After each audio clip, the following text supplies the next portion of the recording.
Morning dear student, I am your Hindi teacher. बच्चों, यह पाठ अन्याय के विरोध में है। इस पाठ के लेखक अंतोन चेखव थे। इनका जन्म 1860 में दक्षिण रूस के तगनोर नगर में हुआ था। वे पढ़ने लिखने के बाद मॉस्को विश्वविद्यालय से डॉक्टर बनकर निकले। उन्होंने डॉक्टर के रूप में बहुत कम कार्य किया। उनका पहला नाटक निवोनो 1887 को रंगमंच पर खेला गया। उसके बाद उनका संबंध मॉस्को थिएटर से बना रहा। इनके प्रारंभिक लेखन में हास्य विनोद का काफ़ी पुट मिलता है। चेखव ने उन मौकापरस्त लोगों के बेनकाब करते हुए कई कहानियाँ लिखी, जिनके लिए पैसा और पद ही सब कुछ था। इनकी मृत्यु सन 1904 में हुई। बच्चों, इस पाठ का उद्देश्य है अन्याय का विरोध करने की प्रेरणा देना। बच्चों, कई बार अनजाने में भी हम अन्याय को सह लेते हैं। यह हमें मालूम होना चाहिए कि हमें दबाया जा रहा है या हम पर शोषण किया जा रहा है, तो ये चीज़ हमें मालूम होना चाहिए और उसका हमें विरोध करने का साहस भी होना चाहिए। इसी प्रकार स्वाभिमान का भाव जागृत करना। प्रत्येक में बच्चों अलग अलग तरह के गुण होते हैं। स्वाभिमान भी एक गुण होता है जो हमें या तो स्वयं में जो गुण होते हैं उससे पता चलता है, और स्वाभिमान होना सभी के लिए आवश्यक होता है। इसी प्रकार भीरुता से मुक्त होने के लिए प्रेरित करना। भीरुता यानी डर। यदि बच्चों हम डरे रहेंगे या डरपोक बनेंगे, भीरू बने रहेंगे, तो हम अन्याय का विरोध नहीं कर पाएंगे, हमें वो साहस नहीं होगा, और इसके लिए हमें साहस होना ज़रूरी है। अगला है अपने अधिकारों के प्रति सजग रहना। बच्चों, यह तो बचपन से ही सिखाया जाता है कि हमें क्या काम करना चाहिए और क्या काम नहीं करना चाहिए।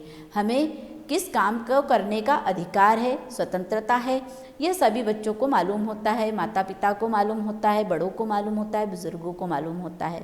तो हमें अपने अधिकारों के प्रति भी सजग रहना चाहिए। बच्चों, अंग्रेज शासक कई दशकों तक भारतीयों पर अन्याय करते रहे। धीरे धीरे विरोध की ज्वाला भड़कने लगी। मंगल पांडे, रानी लक्ष्मीबाई आदि देशभक्तों ने निडर होकर अंग्रेजों का सामना किया। समय परिवर्तन के साथ देशभक्तों का सैलाब उमड़ने लगा और अन्याय का भरपूर विरोध किया जाने लगा। अंत में अंग्रेजों के अन्याय से भारत को मुक्ति मिली। बच्चों, इस पाठ में लेखक ने यही बताने का प्रयास किया है कि व्यक्ति को अपने साथ होने वाले अन्याय का विरोध करना चाहिए, उसके खिलाफ आवाज़ उठाना चाहिए। उसके साथ होने वाली जातियों का चुपचाप सहना नहीं चाहिए। भला इंसान कहलाए जाने के लिए ज़रूरी नहीं है कि व्यक्ति दब्बू और भीरू बना रहे।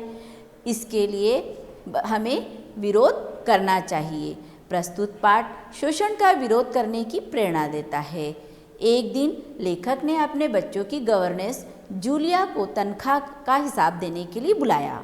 जूलिया बहुत ही सीधी सादी व डरपोक किस्म की महिला थी।